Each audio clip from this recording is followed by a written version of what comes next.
get there financially, but Take your seats.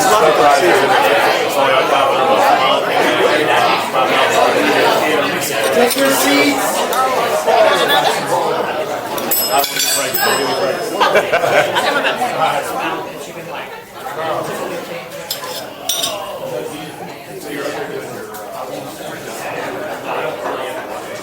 All right, we will now hear from Senor Joe with Fraser Roofing. Senor Joe, what is your favorite taco? Carnitas, pork, and pineapple. Yeah, always good ones. All right, Senor, you will have 10 minutes. Let me get the little timer here, and I will let you know when the 2-minute warning comes in. All right, Senor, take it away. Okay, I have given this presentation several times, so I'm actually going to go pretty quickly through this presentation and open it up for questions at the end. Go ahead, next slide. A little about me. I started in construction way long ago. I've actually been in construction longer than I haven't been in construction now. I just turned 45 on the 12th, so you can, again, do the math. I went to college to be a youth pastor in Greenville, South Carolina. That didn't work out. I did electrical work for a very long time, about 12 years. So if you have an electrical question that has to do with residential, I could probably answer it. I was a handyman as well, but then Fraser Roofing contacted me on Facebook. Dominic Fraser just said, hey, I think you'd be a good fit for our company. We connected, and that's been my life for the past 5 years. As of Saturday, so my 5-year anniversary for Fraser was on the 23rd. So go ahead, next slide. I got remarried in 2017 to a ballroom dance instructor who owned her own business. Many of you have seen her come in, and we have done a 1-minute presentation where all we did was dance. It's awesome. I was already asked more than once this morning if I was going to dance, and the answer is no. So no dancing.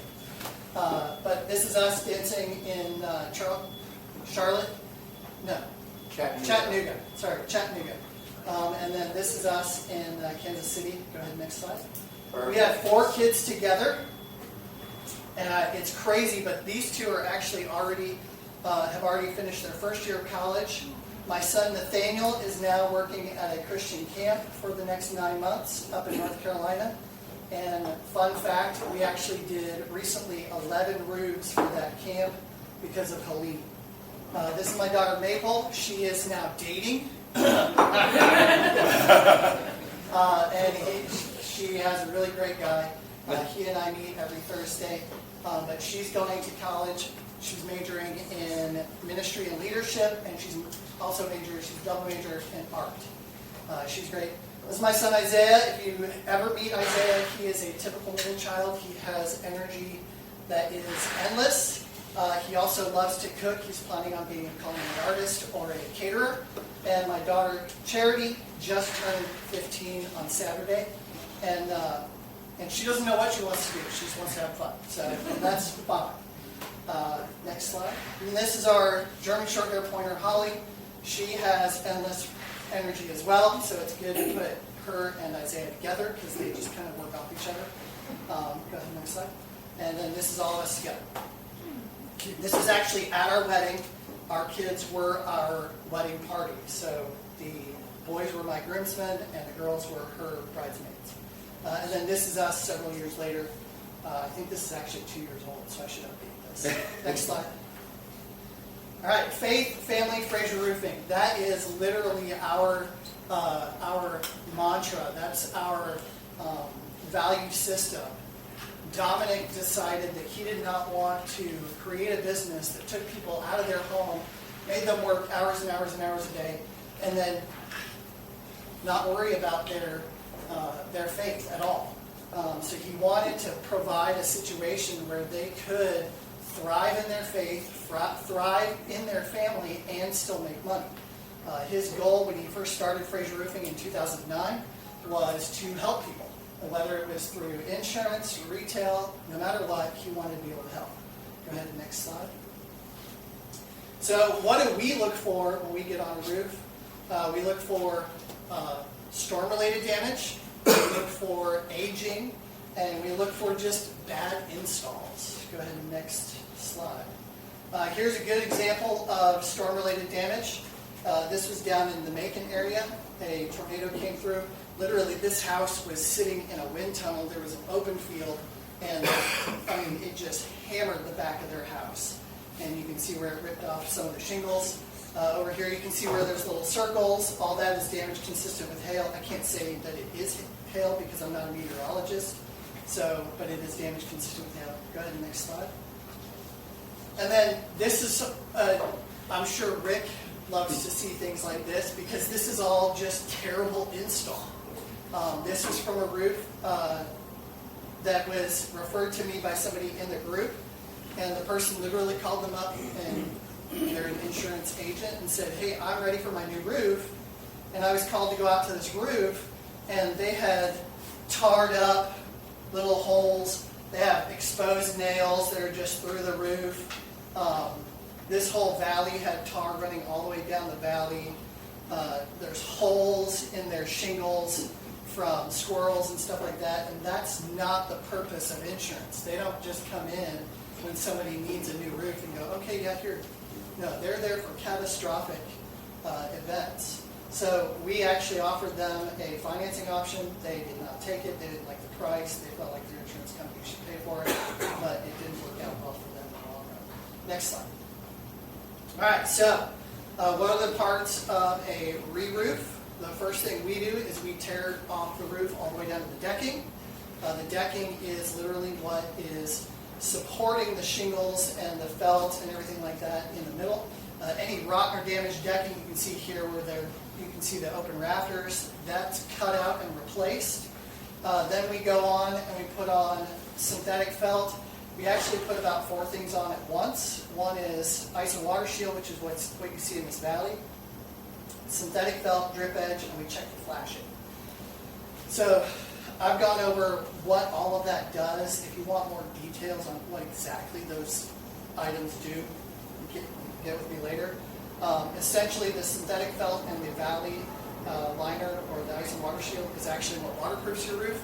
The shingles don't. They act like treads of a tire. They're actually there just to displace the water and get it where it needs to go as fast as possible. So then the next thing we do is we start installing shingles. We install shingles with starter strip. We don't flip an old shingle over and use it as a starter strip. That doesn't work. We've come across it numerous times where it just deteriorates up there. That's not what those shingles are designed for. And then we end with ridge vent. Ridge vent is the most efficient way of ventilating your attic. If you have a hot attic, it's probably because there's not enough airflow in it. And then we clean up and we go home. And our goal when we get done with the job, no matter what it is to make it look like we were never there to begin with. We want your neighbors to go to work and then come home and go, oh, they got a new roof. How did that happen? So that's our goal. And I believe the next slide is the last slide.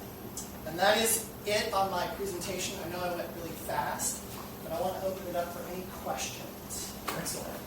Perfect. What's a typical, say, 3,000 square foot house? What's the time frame on getting it done? 30 square time frame. They can do the entire roof in 1 day if you're done in 2 weeks. Yes.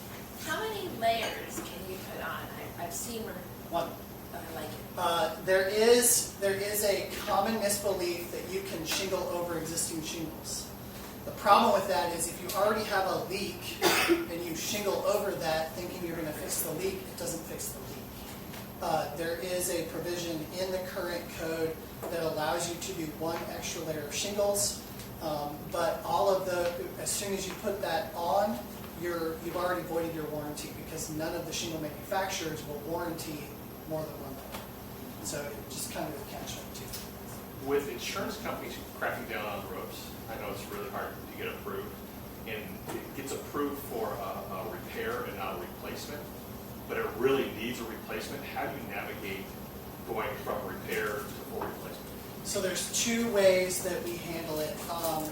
One, it will rely on the policy. Now, we cannot speak policy. We're not licensed insurance adjusters. We can only just say what we see. Depending on the age and condition of the roof, it may not be repairable. So then we take our evidence and we go, hey, we attempted to do a repair, but we actually caused this extra damage. This roof is not repairable. This warrants a full roof replacement. Sometimes we'll get that overturned. But then in some cases, we come in and we go, hey, your roof is just not installed properly. You have this leak. It is legitimate repair. They've paid for this repair, but let's go ahead and finance the remaining balance of this roof, and we'll get it all taken care of. It really boils down to the homeowner and what makes them able to lay down and go to sleep on their pillow every night. So. Excellent. Let me take, sorry, no, we're out of time. Set up one-to-ones. Set up one-to-ones. Let me just get this for the gram. Ready?